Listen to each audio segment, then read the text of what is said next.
সকলো সংবাদকৰ্মীলৈ অভিনন্দন জ্ঞাপন কৰিছোঁ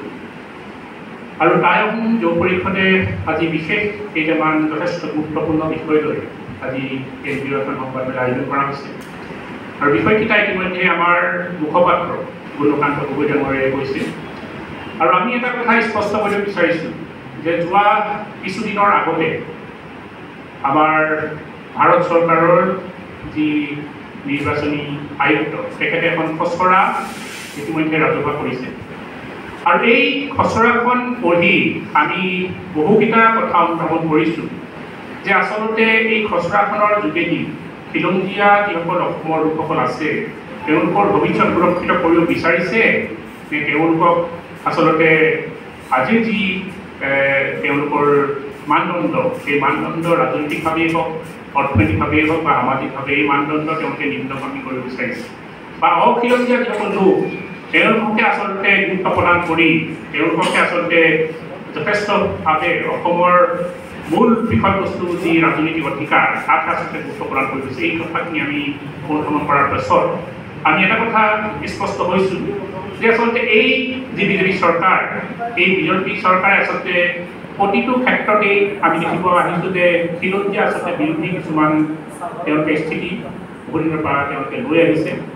আৰু আমি দুটা কথা এই সংবাদমেলৰ যোগেদি আমাৰ এই বিজেপি চৰকাৰে হওক বা RSS চৰকাৰে হওক বা তেওঁলোকে যি চলাই আহিছে আমি সকলোকে দুটামান কথা স্পষ্ট কৰিব বিচাৰিছোঁ যে 2001 চনৰ যি লোকপিয়ল এই লোকপিয়লৰ মতে আমি এই যি খচৰা এই খচৰা আমি বিচৰা নাই আমি বিচাৰিছোঁ 2011 চনৰ লোকপিয়ল মতে ইতিমধ্যে 2001 চনৰ যি জনসংখ্যা আমাৰ অসমৰ জনসংখ্যা আছিল 2,46,55,528 আচলতে এইমতে আজি খচৰা প্ৰস্তুত হৈছে কিন্তু আমি বিচাৰিছোঁ 2011 চনৰ যি লোকপিয়ল জনসংখ্যা 3,12,05,514 আচলতে এইমতেহে আমি টাইসমূহসকলে আমি সমষ্টি পুনৰ নিৰ্ধাৰণ কৰাটো আমি বিচাৰিছোঁ আৰু এটা কথা আমাৰ উজনি অসমৰ দুটা সমষ্টি বিশেষকৈ শিৱসাগৰ যিখন আহোমৰ পীঠস্থান বুলি আমি কওঁ য'ৰ পৰাই আহোমৰ সেই শক্তি আহৰণ কৰি মোগলক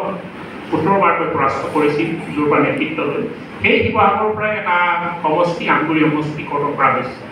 আৰু ডিব্ৰুগড় জিলা যিটো সমষ্টি খিলঞ্জীয়া বসতি প্ৰধান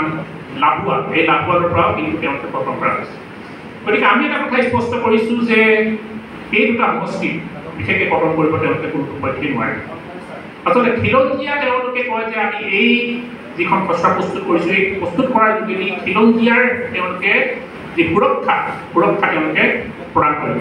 মই বিজেপি চৰকাৰ বা RSSক এটা কথা বুজিব বিচাৰিছোঁ যে খিলঞ্জীয়াৰ সংজ্ঞা তেওঁলোকে জানে নে নাজানে খিলঞ্জীয়া সংজ্ঞা তেওঁলোকে জানে নাজানে এই প্ৰশ্নটো মই সুধিব বিচাৰিছোঁ যে খিলঞ্জীয়া সমষ্টিত থকা আংগুৰি খিলঞ্জীয়া সমষ্টিত থকা লাভুৱাক তেওঁলোকে যেতিয়া গঠন কৰিছে তেওঁলোকে খিলঞ্জীয়া সুৰক্ষিত কোনটো দিশৰ পৰা কৰিছে এই কথাটো আমাক স্পষ্ট কৰি দিব লাগে বিজেপি চৰকাৰে দ্বিতীয় কথাটো হ'ল আজিলৈকে NRC যিখন প্ৰস্তুত কৰিলে এই NRCখন শুদ্ধ ৰূপত তেওঁলোকে আজিও আনিব নোৱাৰিলে গতিকে যেতিয়ালৈকে NRCখন শুদ্ধ ৰূপত প্ৰতিষ্ঠা নহয় তেতিয়ালৈকে আমি এই যি খচৰা প্ৰস্তুত কৰিছে এই খচৰা আমি বিৰোধিতা কৰিছোঁ 3 নম্বৰ কথাটো হৈছে আজিলৈকে প্ৰায় 30 বছৰ অধিক এটা সংগ্ৰাম